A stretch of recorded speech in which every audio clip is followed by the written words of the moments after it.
Hello everyone, welcome to my channel.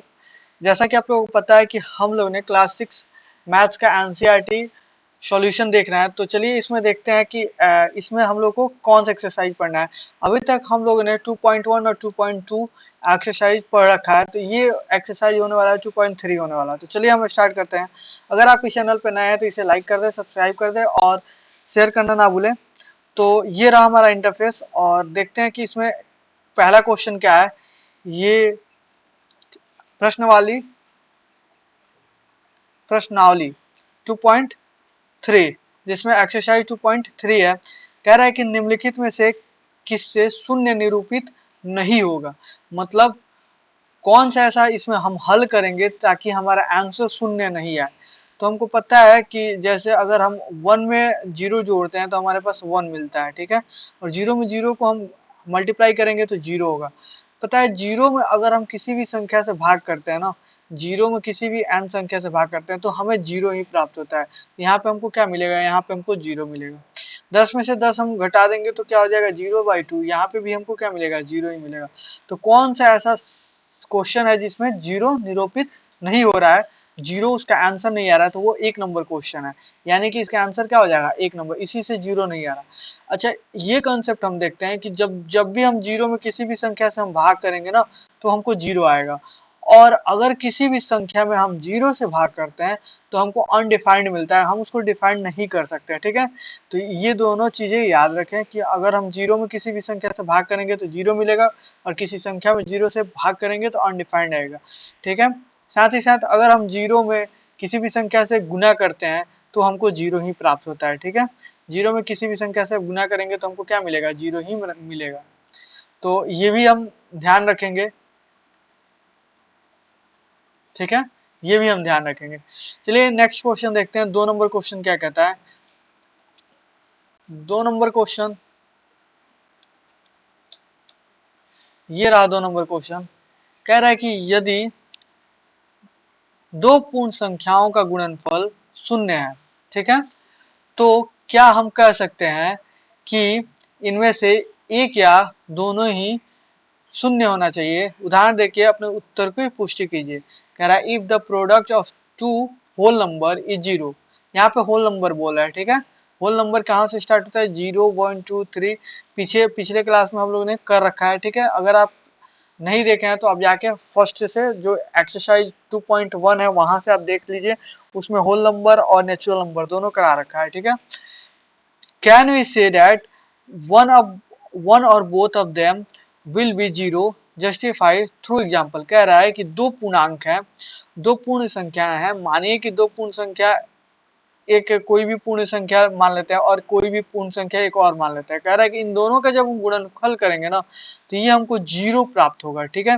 तो कब 0 होगा, कब हमको गुणनफल के रूप में 0 मिलेगा। या तो एक संख्या 0 हो जाए और दूसरी संख्या कोई भी नेचुरल नंबर हम कर दे तो ये हमारे पास जो गुणनफल आएगा वो हमको 0 प्राप्त होगा, ठीक है। दूसरा हम कर देखते हैं कि अगर हम कोई भी संख्या को हम कोई भी संख्या मान लें और दूसरा जो संख्या है उसको हम 0 कर दें तो भी हमको क्या मिलेगा, 0 मिलेगा। साथ ही साथ अगर हम दोनों संख्याओं को भी 0 कर देते हैं ना तो भी हमको क्या मिलेगा, 0 मिलेगा।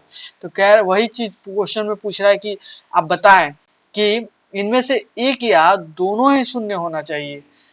क्या एक शून्य होगा तो 0 मिलेगा, हाँ मिलेगा। क्या दोनों शून्य हो जाएगा तो 0 मिलेगा, हाँ ये तो डेफिनेटली मिलेगा।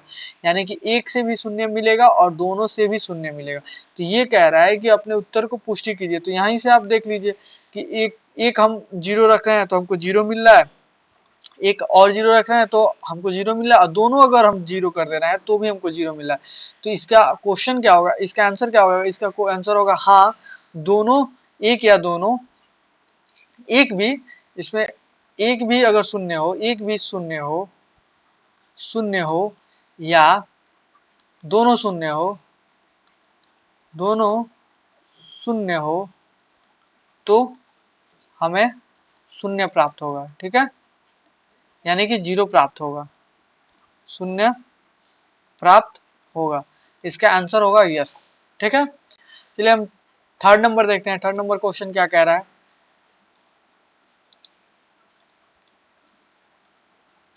ये रहा तीसरा नंबर क्वेश्चन।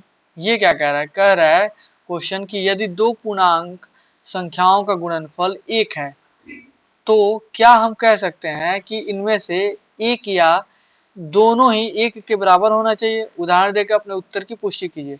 कह रहा है कि इंग्लिश में देखें, if the product of two whole numbers is one, can we say that one और both of them will be one justified through example.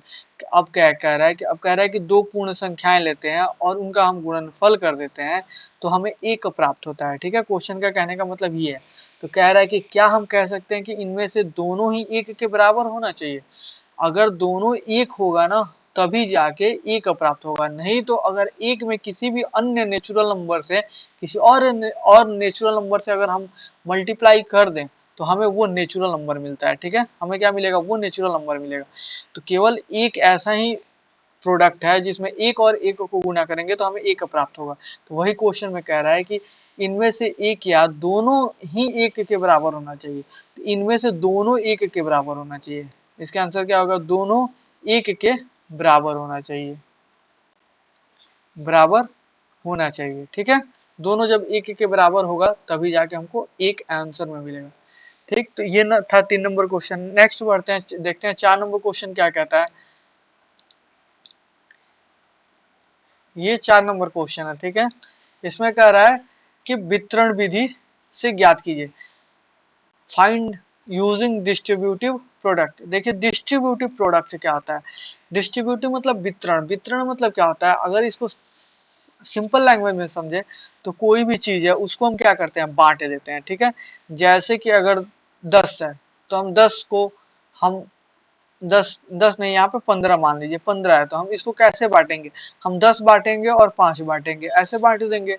अगर मानिए 23 है तो हम इसको 10 + 10 + 3 बांट सकते हैं, या फिर हम 20 + 3 बांट सकते हैं, 5 5 के हिसाब से बांट सकते हैं।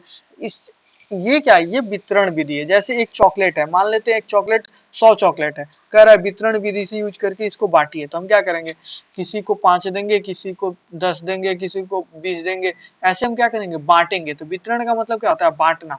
तो वही चीज यहाँ पे कह रहा है कि यहाँ पे हमको क्या करना है, वितरण विधि का प्रयोग करना है। हम तो डायरेक्ट यहाँ से मल्टीप्लाई कर देंगे, उतना ही आंसर आएगा, लेकिन आपको नहीं लग रहा है कि आप मल्टीप्लाई कीजिएगा तो थोड़ा लेंदी हो जाएगा। तो हम इसको क्या करते हैं, थोड़ा सा तोड़ तोड़ के हम बांटते हैं, देखते हैं कैसे। जैसे ए नंबर क्वेश्चन है, कह रहा है 728 में हम गुना करेंगे 101 से। ठीक है, तो हम क्या करते हैं, 728 को हम 728 ही रहने देते हैं। ठीक है, 101 को हम गुना कर देते हैं पहले 100 से, और फिर इसमें 728 में हम गुना कर देंगे 1 से, और इन दोनों का जो भी गुणनफल आएगा, जो भी प्रोडक्ट आएगा, हम क्या करेंगे, उन दोनों को हम ऐड कर देंगे। ठीक है, तो इससे देखिए 728 में जब हम 100 से मल्टीप्लाई करेंगे तो 728 में हम डबल जीरो बैठा देंगे, ये हमारा सिंपल मल्टीप्लाई हो गया। हमको ज्यादा टेबल नहीं पढ़ना पड़ा, कुछ नहीं, बस 2 जीरो बैठा दीजिए। फिर यहाँ पे क्या करेंगे, 728 में 1 से गुना करेंगे तो हम 728 यहाँ पे ऐड कर देंगे। ठीक है, जब हम ऐड करेंगे तो ये हो जाएगा 8, ये हो जाएगा 2, 8 7 15, बचा आपके पास शेष 1, 1 इसमें ऐड करेंगे 2 1 3, और ये हो गया 7। ठीक है, तो ये हमारा क्या हो गया, आंसर आ गया। मतलब जब हम इसको, अगर हम इसको मल्टीप्लाई करेंगे, इसका प्रोडक्ट निकालेंगे तो हमारा आंसर कितना आएगा, इतना, कितना, 73,528। ठीक है, ये हमारा क्या होगा, आंसर होगा। और इसी को हम क्या किए, डिस्ट्रीब्यूटिव मेथड से इसको तोड़ तोड़ के हम मल्टीप्लाई करके आसान बना दिए। लैंग्वेज हम क्या किए, इसको सॉल्यूशन इसका आसान कर दिए। यही फास्ट कैलकुलेशन बताता है। ठीक है, तो ऐसे ही हम इसको हम करेंगे फास्ट। ठीक है, नेक्स्ट नेक्स्ट हम देखते हैं, नेक्स्ट क्या है। नेक्स्ट क्वेश्चन है बी नंबर, इसको हम कैसे करेंगे। कह रहा है कि 54737 में हम 1001 से मल्टीप्लाई करना है। ठीक है, फिर वही सेम सिचुएशन हम करेंगे क्या, 5437 में हम मल्टीप्लाई करेंगे 1000 से। ठीक है, और इसमें हम क्या करेंगे, 5437 में हम मल्टीप्लाई करेंगे 1 से और गुना दोनों को ऐड कर देंगे। तो जब हम इसमें मल्टीप्लाई करेंगे तो 5437 पर 000 हम डायरेक्ट मल्टीप्लाई कर दें, और इसको इसका जब मल्टीप्लाई करेंगे तो इतना ही आएगा, हम इसको ऐड कर देंगे 7 3 4 और 5। जब हम इसको ऐड करेंगे तो ये हमारे पास मिल जाएगा 3 4 7 5 12। आपके पास रिमाइंड एक शेष बच गया, इसको हम क्या करेंगे, यहाँ पे ऐड कर देंगे 3 1 4, ये 4 ये 5। इतना हमारे पास क्या हो गया, आंसर आ गया। हम सिंपल इसको जल्दी करेंगे और बहुत सिंपल तरीके से करेंगे। वही अगर हम मल्टीप्लाई करने बैठे तो हमको थोड़ा प्रॉब्लम होगा, ज्यादा समय लगेगा। हम सिंपल ऐसे इसको मल्टीप्लाई करेंगे, यही हमारा क्या है, वितरण विधि है। ठीक है, नेक्स्ट क्वेश्चन देखते हैं। नेक्स्ट क्या कहता है, थर्ड नंबर, इसी का थर्ड नंबर क्वेश्चन क्या कह रहा है, कह रहा है कि 824 में हम 25 से मल्टीप्लाई कर देंगे। ठीक है, अब इसको अब दिमाग लगाइए कि हम कैसे इसको बना सकते हैं, कैसे इसको बांट सकते हैं। ठीक है, देखिए इसमें सिंपल हम क्या करेंगे, 824 में हम पहले 20 से मल्टीप्लाई कर दें, हम ऐड कर देंगे 824 में हम 5 से मल्टीप्लाई करके। ऐसे हमको टेबल जो होगा ना वो ज्यादा नहीं पढ़ना पड़ेगा, इसका टेबल हमको 2 बार पढ़ना पड़ेगा और जीरो को हम ऐड कर देंगे। इसको और थोड़ा हम बांट दें, 824 इंटू 2 इंटू 10। ठीक है, अब ठीक है, 2 4 जा 8, 2 2 जा 4 और 2 8 जा 16 और एक जीरो से मल्टीप्लाई करके इतना हम ला देंगे। ठीक है, प्लस इसको अगर हम बांटना चाहें, अच्छा इसको एक और तरीका से बांट सकते हैं, हम इसको 824 इंटू में 10/2 लिख सकते हैं, ये भी हम कर सकते हैं 10/2। ठीक, हम 2 से इसको काट देंगे, ये हो जाएगा 412। ठीक, और ये इसका हम जब मल्टीप्लाई दोनों का करेंगे तो 412 में एक जीरो हम बैठा देंगे, ये भी हमारा मल्टीप्लाई सिंपल हो गया। अब दोनों को हम क्या करेंगे, ऐड कर देंगे, 1648 इसमें हम ऐड कर देंगे 4120। ठीक है, जब हम ऐड करेंगे तो 0 10 0 1 बचा, 1 और 6 और 0 1 1 2। ठीक है, ये हमारा क्या हो जाएगा, आंसर हो जाएगा, ये जीरो है, ये हमारा क्या हो जाएगा, आंसर हो जाएगा। सिंपल हम इसको क्या किए, तोड़ दिए, बांट बांट के इसको बना दिए। तो यही हमको देखना रहता है, हम कितना सिंपल तरीके से उसको बांट देंगे, कितना सिंपल तरीके से उसको तोड़ के हम कितना जल्दी से आंसर ला देंगे। अगर आप देखिए 25 का टेबल यहाँ से पढ़ते रहिए आप, जितना आएगा उसमें आप कुछ से रिमाइंडर आएगा, आप जोड़िए उसको, इधर कीजिए उधर कीजिए, इसमें बहुत सारा झमेला है। ठीक है, आप डिस्ट्रीब्यूशन विधि से डायरेक्ट कर दीजिए, एकदम सिंपल और फास्ट कैलकुलेशन। ठीक है, नेक्स्ट हम बढ़ते हैं और देखते हैं कि डी नंबर हमारा क्या है, इसको हम कैसे तोड़ेंगे।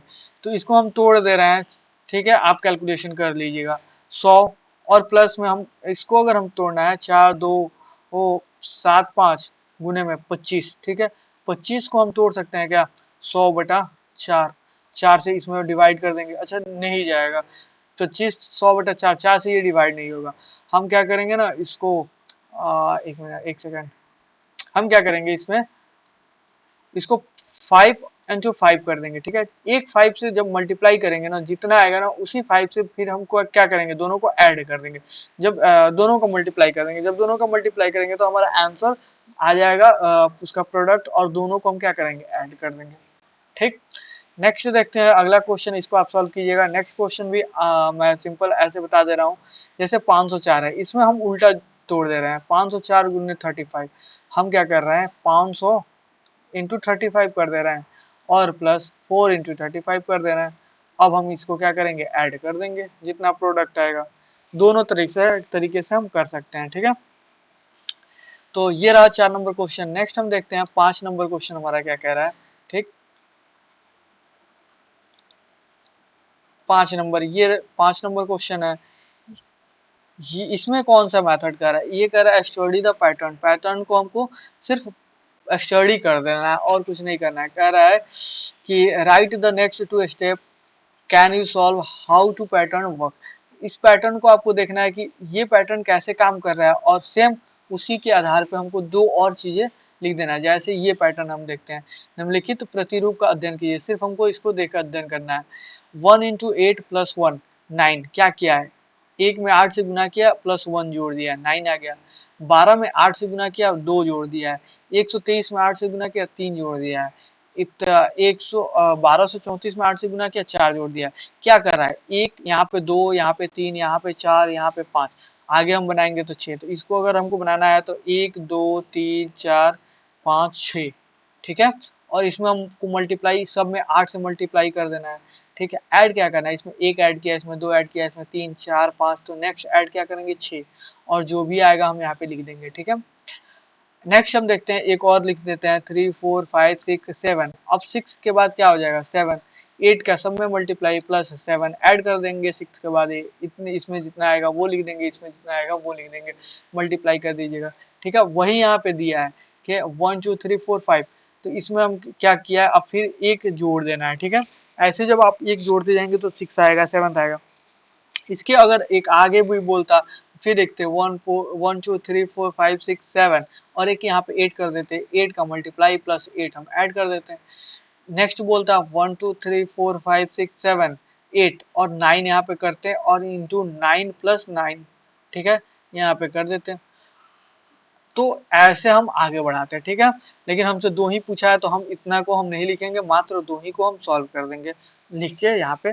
तो ये रहा आज का क्वेश्चन, और इसमें एक्सरसाइज 5 तक ही क्वेश्चन दिया है एक्सरसाइज में, नेक्स्ट क्वेश्चन इसमें नहीं दिया है। ठीक है, तो चलिए आज के लिए बस इतना ही, मिलते हैं नेक्स्ट चैप्टर में। ये सेकंड चैप्टर था जो कि आज खत्म हुआ।